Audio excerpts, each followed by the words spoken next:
Salut amis internautes de vippeople.net di am mbégte ak contentement comme ni ma ko tàmm di waxee say su ne di leen dalal nag seen biir site yi di VIP People ak vipinfo.net tey nag émission Samay Stars daal di dalal ndaanaan la ci milieu bi nga xam ne moom lay daal di évoluer ki ñu dalal tey nag yaakaar naa ne dootuñu ko présenté ci mim réew parce que tamit boo ko xoolee xalaat Pod et Marichou nag moom it joué woon na fa rôle bu am importance mu nekkoon fa jëloon fa rôle Thialis nag tey moom la ñu daal di seet si waaye dañ ko seet si ci fànn yu mucc ayib waaye tamit ci fànn yu bari dañ koy daal di bàyyi rek mu daal di nuyoo ki yéen ñu daal di tàmbaleek waxtaan bi ci biir émission Samay Stars Thialis nuyu nañ la. soxna si maa ngi lay fay yéen waa VIP People. di leen dalal di leen jox seen wàccuwaay di am contentement ci seen teewaay fii. vu que comme li nga wax rek dem nañ ba tey jii nii kenn présenté tuñu ak cant la loolu et puis am na ñu nekk suñu ginnaaw tamit dañ leen di sant am na ñoo xamante ni tey jii nii gannaaw yàlla ci seen loxo lañ jaar ba egsi fii donc duñ def lu dul di leen sant daal. Pour commencer man fi mu ne nii dama jaxasoo xaw ma sax ban tur laa la war a wax soit Pape Abdourahmane Diakhaté wala Ibou bu wujju Peccorgo wala Thialis bu Pod et Marichou fan lay commencer. bon da ngay commencer ci tur bu baax bi Pape Abdourahmane Diakhaté bu toppee ci loolu après demoo Ibou parce que léegi Ibou laay wuyoo ci mbedd bi. loolu dinañ ci ñëwaat ay ci biir loolu nag ñu gis ne ancien am mannequin la du ma ne ancien sax ndax yaakaar naa ne ba léegi mu ngi daal di pratiquer métier boobee di mannequinat waaye tamit buñ jógee ci loolu dañuy daal di ñëw waxtaan ak moom léegi rek kan mooy Pape Abdourahmane Diakhaté ci lu gàtt rek. waaw Pape Abdourahmane Diakhaté ndaw la bu bàyyeekoo njaareem juddoo kër maam Cheikh Ibrahima Fall judd ci murit yaru ci yàlla def fi ma toll nii may liggéey ak ñu nga xamante ni tamit bëgg nañ Serigne Touba yaakaar ko bi ma amee juróom-ñaari at si laa ñëw Dakar commencé jàng français ba yàlla def tey ma toll fii. ku la xam ci mannequinat lañ la njëkk a ràññee lañ la njëkk a xàmmee nan nga def ak lan moo la poussé ba nga dugg ci milieu boobu. bon mannequinat bi dama doon football yàlla da doon def des fois bu ñu doon dem yenn match yi dañ doon solo xam nga joueurs yi rek niñ mel dañoo bëgg ay solo ak yooyu. ma taseeg benn waay bu ñuy wax As Moussa Samb ñu koy wax Las des As mu dugal ma ci agence am lu mu def ci man yàlla def tamit milieu bi bëgg ma commencé défilé ci Nabou Diagne création commencé défilé Dakar Fashion Week ak yeneen ba bon yàlla def tamit après cinéma bi topp ci. d'accord ci biir loolu comme ni ma ko waxee dès l'entame ñu ngi la xamee ci turu Thialis à travers série Pod et Marichou bu Marodi TV. nga joué woon fa rôle ba am importance ñu jékki-jékki gisatuñ la ci maison de publication boobu gisatuñ la ci maison de production boobu. lan moo waral li ni mel. bon maa ngi doon liggéey naa ak ñoom 3 ans consécutifs. liggéey naa ak ñoom saison 2 Pod et Marichou saison 3. ba saison 4. yàlla def parce que tamit nit mënul jouer ci benn série ba mu jeex tàkk. des fois di nga dee ci série bi des fois sa histoire dina jeex ci série bi. du coup awma benn problème ak ñoom. parce que tourné naa ak ñoom nii tout récemment Ninki Nanka. et je suis dans de bons termes avec eux vraiment parce que samay nit lañ. d'accord bu ñu ñëwaatee taxaw ci série boobu di li nga xam ne moom moo di Pod et Marichou nga joué ci rôle boo xam ne c'est pas du tout évident rôle boo xam ne du ñëpp ko ñeme jël muy rôle bandit rôle bokk ci gang rôle boobu nga xam ne moom nga daal di interpréter ci 3 saisons yi nga xam ne ñoom ñoo mujj nan la def. bon c'était pas si difficile que ça parce que tey jii nii affaire bi passion la ci man cinéma nekkul loo xamante ni dañ ma ko forcer parce que ñu bëri dañoo xamul sama maam bu góor moom mooy Mame Nar Sène ki njëkk a joué cinéma à l'extérieur le premier Sénégalais à jouer le cinéma à l'extérieur moom moo joué Bracelet de bronze moom moo joué Bac Siyamba donc bu ma ñëwee nekk ci cinéma tey wàcc naa c'était pas si difficile je me suis adapté fexe naa ba nekk si peau wu Thialis comme un vrai acteur jël naa histoire u Thialis xool kan mooy Thialis ma dugg si peau wu Thialis donc ça n'a pas été si difficile. nga réussir ko aussi. Bah, je l'espère hein, parce que nit ñi ragaloon nañ ma trop. loolu fi foofu laa doon bëgg a jëm sax dama bëggoon ne rôle boobu nan nga ko doon dundee ak sa entourage sa famille. romb ñu naan bandi baa ngi ni la woyu baa ngi ni est-ce que daaw la woon sonal trop trop trop personnage boobu. Bon, au début c'était un peu difficile. Mais après ça avec les conseillers mag ñi nga xamante ne ñoo nekk sa ginnaaw ñi nga xamante ne ñoo la njëkk ci cinéma. dañuy waxtaan ak yow ba pare ñun ay taalibe lañ. dañoo nekk ay murit ba pare nekk ay Baay Faal. te ku xam Baay Faal xam ni dafa ñeme tuuma. loolu ne la ñuy waxal. donc d'accord dafa ñëw rek jàll noonu. mais ci biir loolu doo mosoo ci am problème ak nit ci mbedd bi nga romb ñu saaga la xas la bandi bu soxor bi comme sénégalais moom dafay dund film ba fàtte ne du réalité donc est-ce que loolu mën na la ci dal. Très sincèrement dama daan baalu sama yaay àq. ndax façon saaga bu nekk saaga nañ ma ko ci mbedd bi. caalis yow lii caalis lee. waaw di wax yu bon daal. important dem nañ ba ni fi sax ñun ñoo tax. ñu commencé sàcc xale yi. Dakar. mais bon loolu yëpp tolluwaay la rek. ak formation yeeg yooyu noonu. exactement. mais bon loolu yëpp après dañ ko doon gérer parce que nous en âme et conscience. xamoon nañ ni que ce qu'on faisait c'était pour yee nit ñi. pour xamal leen ni que carrément loolu du lu baax pour xamal leen ni que yoon bi du yoon bu nit war a jël. mais ku ci nekk ak sa gis-gis. nit ci moom dañoo bari te wute. d'accord buñ jógee ci personnage boobu dañuy daal di ñëwaat ci beneen personnage ci yeneen sax laay wax. ndax ku xam Thialis xam ko ci belle-mère ak ku xam Thialis xam ko ci Ibou wujju Peccorgo. donc actuellement ngay nuancer ñaari production maanaam Marodi TV ak Xaar Média. ñaari yooyu maanaam nan la lay def. bon comme tout acteur loo gis rek contrat la mais. Xaar Média très sincèrement dem na ba nekk loo xamante ni affaire de famille la nekkatul maison de production kese parce que tey jii nii boo ñëwee suñu plateau tu verras toi-même que ni que affaire bi nekkatul entre production ak acteur affaire de famille la Marodi aussi y a que mes amis là-bas chaque jour on s'entend ñun ñëpp dañuy déggante bu production amee ñu woo ma je vais travailler avec eux aw ma si xaar ma yàlla ci kenn. mais tey par exemple tey bu la Marodi soxloon ndax yow produit Marodi nga ku la xam à part milieu mannequinat bi Marodi TV la xamee tey bu la Marodi soxla woon Xaar Média soxla la ñu bokk heure nan ngay def. gis nga professionnalisme. dafa am ci liggéey. xam nga yow tey jii nii boo soxla woon man ak beneen acteur. ñun ñaar ñëpp ñu jox la benn heure. tu feras tout pour que t'organiser. fexe am ñaar ñëpp. parce que loolu mooy. jox sa CV tey jii nii sa site pour mu gën a diis. donc doo bàyyi kenn ki dem. tout à fait. lépp loo gis rek waxtaan la. ñun dañu am ñoo xamante ni ñu ngi sunu ginnaaw. dañu am ñoo xamante ni ce sont des conseillers pour nous. bu loolu amee toog la waxtaan ba juboo rek. parce que tu sais contrat exclusif amagul Sénégal. parce que suñu ministère de la culture. affaire yooyu noonu jàppale wuñu trop.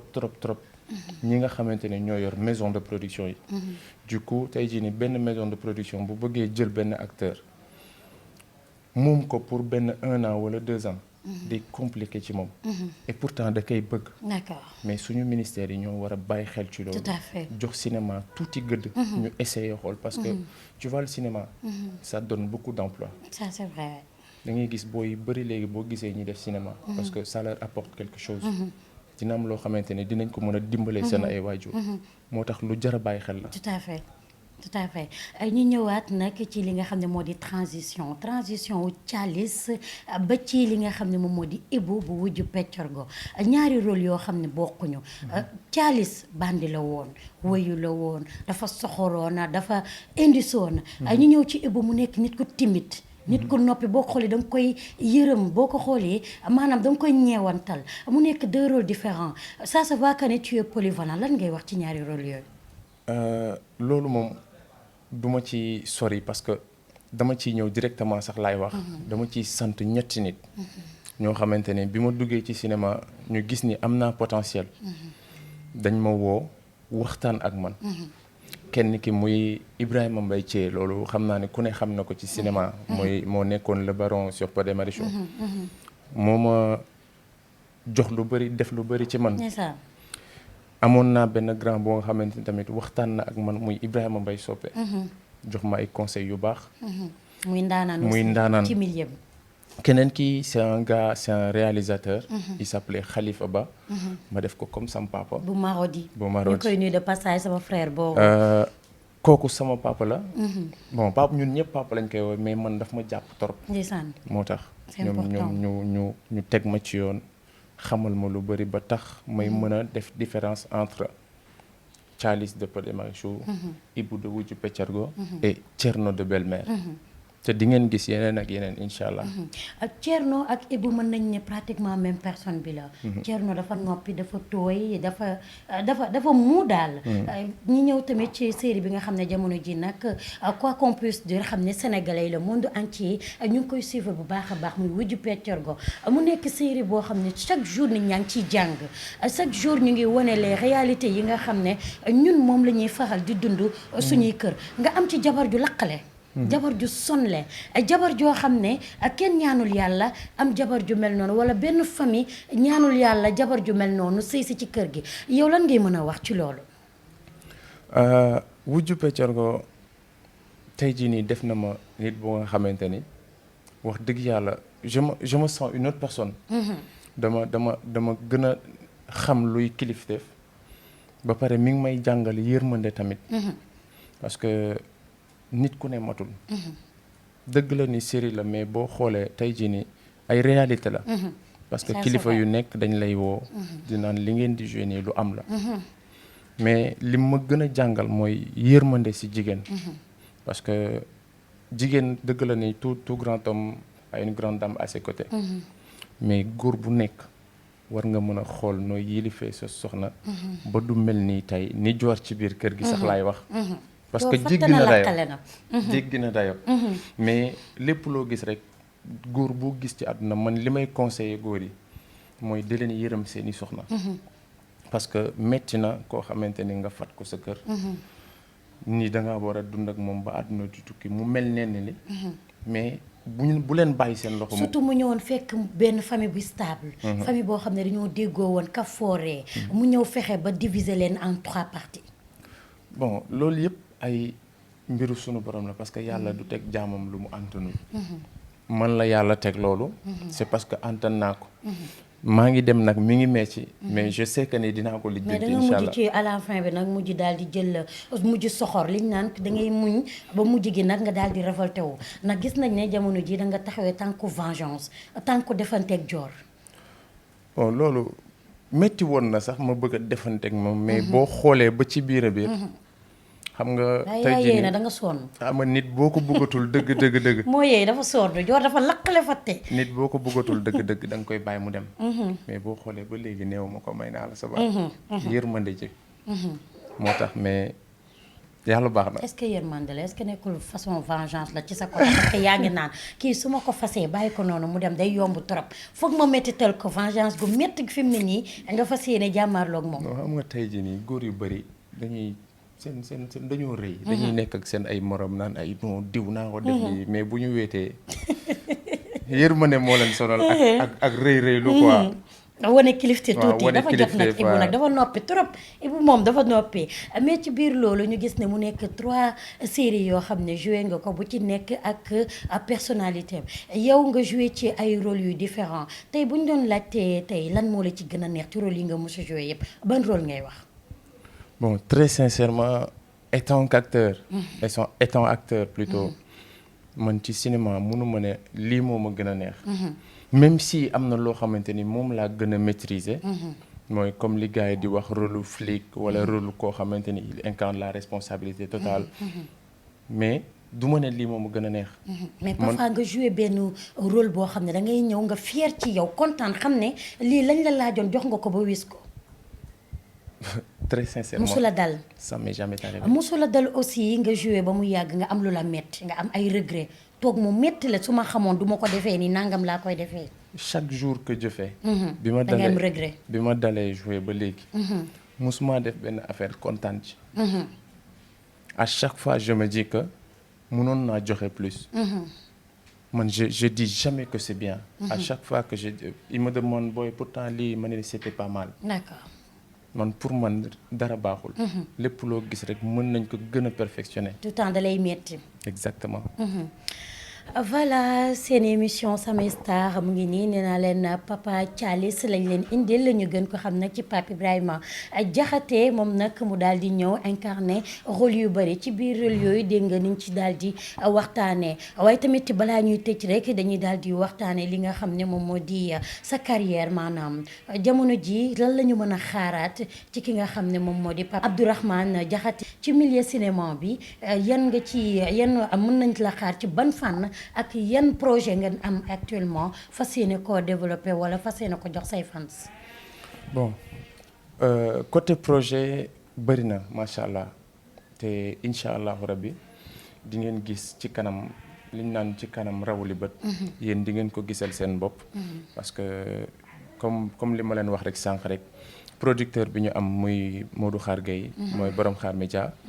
nekk na nit koo xamante ni. c'est quelqu'un de réaliste. xale la ndaw la macha allah. et puis bëgg na liggéey bi. donc ñi ngi ak moom daal yàlla baax na. ci kanam di ngeen gisal seen bopp. bu soobee yàlla. bu weesoo loolu mën nañu xam ba xam célibataire nga wala marié nga ndax fans yi nag ñu ngi toog jàkkaarloo ak yow di xaar xale jigéen yi macha allah jamono ji lan nga leen di tontu. yaa ngi reen bon mun naa ni je suis en couple là je suis pas célibataire là parce que je suis pas marié. mais je suis en couple. je suis en couple mais bon yàlla baax na. góor ñu bëri ñu ngi en couple mais terewul xale jigéen ñi du tere ñuy raas dem gestu gauche gestu droite surtout les acteurs nga xam ne. dañ leen di sonal.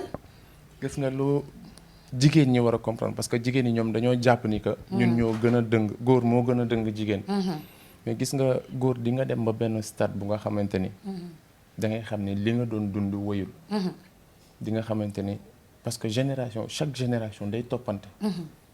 kii am 20 ans day màgg kii am 19 ans màgg ba sut ki am 20 ans. mënoo jël ñëpp. mais yow tu te dis que là c'en est assez. il faut que tu fasses ta vie. parce que da nga war a am njaboot tamit. c'est important. loolu la daal mais daal. maanaam daal xale yu jigéen yi nga xam ne ñu ngi doon am yaakaar nekk ki nga xam ne moo di Ibou wala Thialis nañu bàyyiwaat seen yaakaar daal maanaam jamono ji tas na ndax jamono ji daal nee na dafa concentré wu ci dara te bëgg ko yàq. boo nee xale yu jigéen yi nekkoon ak Ibou day xaw a contradictoire. non néew ma nekk ak Ibou maanaam ñi nga xam ne bëggoon nañu nekk ak Ibou. maanaam gis nañ la bëgg nañ la nopp nañ la. gis nga bëgg-bëgg nit ki. parce que àdduna kenn xamul. yow yaay am koo bëgg. nga ni kii laa bëgg mu doon sama soxna. mais keneen bu ñëwee bëgg tey jii nii bu jaayantee ba sunu borom may ko loolu. xamoo ndax jaayanteem fu mu toll ba sunu borom dina ko may nit kooku. moo tax bul ci ne kenn bàyyi lii. même yow tey jii nii am nga koo bëgg naw. est-ce que ki nga bëggul keneen. yàlla rek xam. waaw mais da ngay jaayante pour mu bëgg la rek. waaw kon mais bokkul de yow da nga ne da nga stable jamono jii. man néew ma damay stable xale yi jigéen ñi Ibou wax na leen boppam fi mu ne nii nag ci amoon yaakaar nekk ak moom bu yóbboo nga dem xooli leneen ndax moom nee na ab fiancé na stable na jamono ji nag mariage à quand le mariage. fiancé ñun de sunu diine amul fiancé. ñun sunu diine amul fiancé moom daf maa bëgg a dugal. maa leen dara nag am naa ko ma bëgg dëgg la. waaye ki ma gën a bëgg mooy Serigne Touba mais am naa koo xamante ni bëgg naa mu doon sama soxna. waaw pour loolu nag bu weesoo tamit ñi ci des xanaa ngeen jaayante bu baax rek. yéen a ko déggandoo lan ngay tàggatoo ak mbokk internet VIPpeople.net. bon maa ngi sant waa VIP People yëpp si interview ñu ma def nii parce que ça m'a permis de m'exprimer. ma wax li ma bëgg ci cinéma. wax li ma bëgg ci sama àdduna. bu loolu weesoo aussi damay def comme mbëri rek. il faut me remercier samay waajur parce que c'est important. ay nit yu baax lañ. tey jii nii boo leen fekkoon fi ñu toog nga ni kii seen doom la daga naan comme yàlla ak yàlli. ndax man dama judd ci murit yaroo ci Baay Faal. yaa ngi dégg ba tax na maa ngi leen di sant bu baax di sant sama sëriñ di sëriñ Moussa Nawel. ak sëñ Cheikh Ndigal. di sant aussi yéen waa VIP People. di dimbali ma ba ma wax li nekk ci man. wax ci li nekk ci cinéma ak ministère bi ni ñu war a jàppale gars yeeg yëpp. Voilà, c'était votre émission Samay Star ñu dalaloon ndaanaan ndax yaakaar naa ne ku déglu waxtaan bi xam ne ndaanaan la ci li muy def ndaanaan la ci li muy def waaye tamit ndaanaan la ci communication am ndaanaan la ci comportement am moom daal rien à dire ñu koy féliciter di ko daal di jaajëfal ci temps bu tuuti bi nga xam ne moom la ñu daal di accordé la ñu mën a waxtaan ak moom yéen ay fansam jox leen li nga xam ne moom ngeen soxla woon ci moom te am mbégte ak contentement yaakaar ne aussi réponse yi mu leen jox neex na leen waaye tamit di kontaan ci yéen ci suivre bi ngeen xam ne suivre ngeen leen plateau bi di leen jox dig daje beneen yoon merci beaucoup à la prochaine bye